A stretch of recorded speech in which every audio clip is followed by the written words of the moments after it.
Students, খুবই গুরুত্বপূর্ণ একটা বিষয়। আচ্ছা, দেখো তো, টু, প্রিপোজিশন টু, এটার অর্থ কি শুধুমাত্র দিকে? টু মানে কি শুধু দিকে? দেখো, ও যদি আমি এভাবে লিখি, I am going to school. দেখো, I am going to school, আমি স্কুলে যাচ্ছি, তার মানে স্কুলের দিকে যাচ্ছি, তাই না? টু মানে দিকে। আচ্ছা, তোমরা কি এ পর্যন্ত জানো যে টু মানে দিকে? টু মানে কি শুধু দিকে হবে? হ্যাঁ, আজকের ভিডিওটি খুবই গুরুত্বপূর্ণ, একটু মনোযোগ দিয়ে দেখতে হবে। দেখো, I am going to school, আমি স্কুলের দিকে যাচ্ছি, তার মানে স্কুলে যাচ্ছি।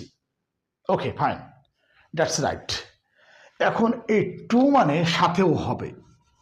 টু মানে সাথে, টু মানে সাথে। তাহলে হয়তো প্রশ্ন করতে পারো, উইথ মানে কি? হ্যাঁ, উইথ মানেও সাথে, টু মানেও সাথে। এটা আমি আজকে তোমাদেরকে প্রমাণ করে দেব। আমি কি বলছি? টু মানে দিকে, এটা ঠিক আছে, কিন্তু টু মানে সাথেও হয়। সেটা সেন্টেন্সটা বলে দেবে যে টু মানে কি প্রকাশ করছে। টু প্রিপোজিশন, নিঃসন্দেহে টু প্রিপোজিশন, কোনো সন্দেহ নেই। কিন্তু টু মানে শুধু দিকে, এটা কিন্তু ঠিক না। টু মানে সাথেও হয়। আচ্ছা দেখো, আমি একটা সেন্টেন্স লিখছি, যদি এভাবে বলি, I was talking, I was talking to my father, I was talking to my father. আচ্ছা দেখো, look at the board, I was talking to my father.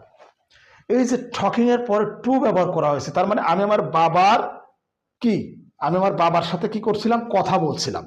আমি আমার বাবার সাথে কথা বলছিলাম। I was talking